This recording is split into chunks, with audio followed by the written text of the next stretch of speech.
الذي يصلى النار الكبرى ثم لا يموت فيها ولا يحيا قد أفلح من تزكى وذكر اسم ربه فصلى بل تؤثرون الحياة الدنيا والآخرة خير وأبقى إن هذا لفي الصحف الأولى صحف إبراهيم وموسى.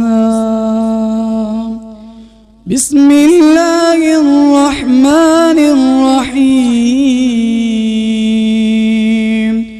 قل يا أيها الكافرون